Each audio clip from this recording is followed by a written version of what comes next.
Dr. Johnson got a new computer. All names are being changed for the obvious reasons. Forgive me if this is long-winded, it is a lot to go through. I've been working in IT for 15 years now, and I have yet to find anything that tops this. I work for a small shop, 3 employees, but we service multiple companies in the area, a number of those companies being doctors' offices. At one of the doctors' offices, we serviced, they had a policy when changing machines out for upgrades, that only relevant information was transferred to new systems, and to remove anything you did not want IT to go through on the machine before it was replaced. Confidential patient data was secured on the servers and not on the local machines, so this was a way of purging unneeded old Word documents and cat memes that had been saved. It was also policy to ensure that there was nothing on these machines that should not be there, like say using your work equipment for adult entertainment. It was Dr. Johnson's turn to have his machine upgraded to a brand new one after his old machine had been in service for about 3 years. We informed him a week prior that we'd be changing his machine in a week and scheduled to do so on a day when he was not in the office, and sent him a copy of the practice's policy for equipment changes. In most cases there is nothing remotely interesting or strange about doing these transfers. The most we noticed over the years was that people seemed to collect a whole lot of garbage downloads from the internet that are not needed anymore, and some Word and Excel documents that were archived off to cold storage and not moved to the new machines unless they had been accessed in the last 6 months unless requested otherwise. The day came for the transfer. I showed up at the office, started to get an idea of how much data we needed to move. As usual for most people in this office drive, Johnson left a post-it note on his keyboard saying he never had time to go through anything and for us to handle it. I open File Explorer, browse to his profile path, right-click it to find the folder size, 347 GB of data, which seemed extreme. I started checking the folders in the profile, and 297 GB of this data was on the desktop. I drill down further until I find the culprit, a folder on the desktop named Fun Stuff. Thinking it was the install for some game or another, I opened the folder. To this day I still wish I had not. I was greeted by several thousand high-resolution images of Dr. Johnson in his office. Yanking it. Oddly, a number of these were also animated and there were video files. I did not dare look at these, and even some bizarre shots from under his desk, no pants, and from the mirror behind him, a possible patient in the room. I locked the screen and went to the head of the practice to discuss what I had just found, who could not believe someone who was in the process of becoming a partner in the practice would be doing this with company equipment. I showed him the images, to which he took out his phone and called the other 2 partners into the office to come over. They thanked me, asked me to pull the machine and not transfer anything, and to put the old computer in one of their offices. I installed the new machine. I got some medical gloves before touching anything, set up all the applications and left the office for them to handle it internally. The next day after Dr. Johnson had come back to work, I guess things did not go over well with the others at the practice.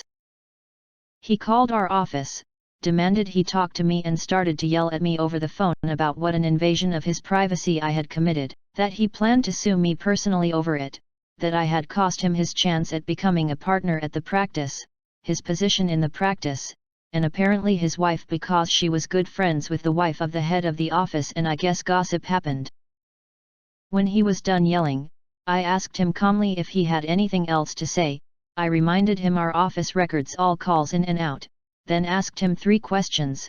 Did he receive the email explaining the process of replacing his machine per his own company policy, that we would be sorting relevant and non-relevant data, and anything he did not want us to see he would have to deal with on his own ahead of time? He had replied to this very email that he would try and go through stuff if he found time. Answer: yes. Did he remember leaving the note on his keyboard saying he didn't bother to do any cleanup and for us to do it? Answer: yes.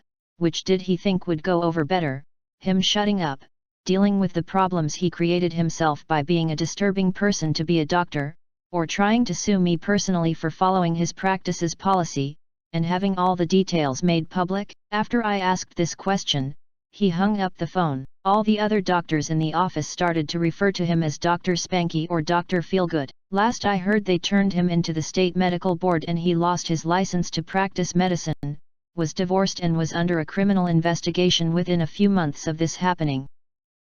I lost track of it all when we distanced ourselves from that medical practice for several unrelated reasons.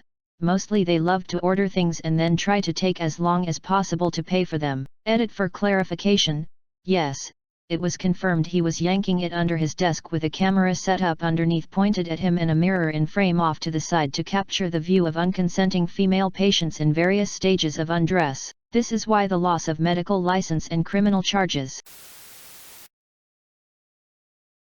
Now to the comments. I feel naive since I got all the way to it was also policy to ensure that there was nothing on these machines that should not be there, like say using your work equipment for adult entertainment, before I realized why you named him Dr. Johnson. Apparently, I'm getting older and slower. Don't feel bad. I didn't get it until you called it out in your comment, lol. I know several Doc Johnsons and it didn't even raise an eyebrow until I read his comment either. When I was in middle school, my dad ended up taking over the practice of an attorney who was caught giving himself a hand under his desk with his lady clients. Needless to say, dear old dad made sure to have the dude's office thoroughly cleaned before he moved in. I never understood the impulse to do that sort of thing on work time. They spend all those years getting an advanced education to throw it all away for a very fleeting moment of pleasure. Crazy shit. OP replied. Yeah, this has always puzzled me. Lack of impulse control is my guess. I guess. This also happened in a time when internet porn was a slow-loading JPEG and most people got their jollies from dirty magazines. Not that lack of access to an appropriate outlet excuses jerking it under your desk to some poor traumatized client. Talk about disgusting. Holy crap. What a putz. I had a company laptop. When I quit that job, I did a fresh reload of the operating system to wipe the hard drive. I don't believe there was anything on it I didn't want anyone to see, but after using it for 10 years I wasn't taking any chances. I just got a new laptop at work. I'm going to be wiping the old drive to NIST standards before removing it and putting it in our shred bin. And when I say shred bin, I mean that literally. We have a vendor who takes our old hard drives and SSDs and shreds them to metal confetti. I work for local government and we have to deal with health and law enforcement data, among others. For spinning hard drives, I wipe to NIST standards, then drill a few large holes through the platters. Wow. Holy shit. 297 GB of fun stuff doesn't sound like an invasion of privacy. With that much data, it's almost like he wanted you to find them. If Dr. Johnson had a camera set up to film himself, who's to say it wasn't also set up to record the IT person's reaction to finding the videos?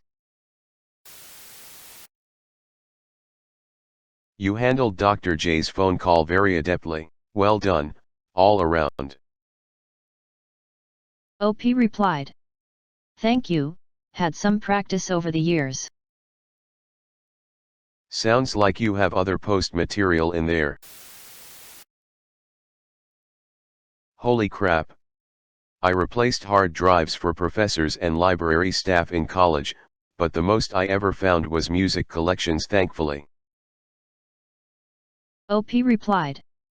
90% of what we find on machines is either music collections or meme collections or both. This was not normal.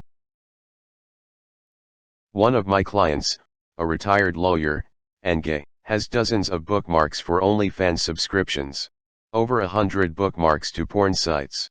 Hundreds of GBs of videos of pictures on his hard drive. It's his own practice and I don't care what he does on his time, but I felt nasty sitting in that chair. Big bottle of lotion on his desk too, lol. This sounds nearly verbatim on how a senior anatomy professor was fired at my college a few years after I graduated.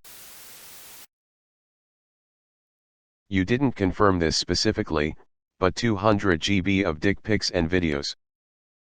That's extreme. Like, was he doing a dick pic and a spank video a day? That's crazy lol.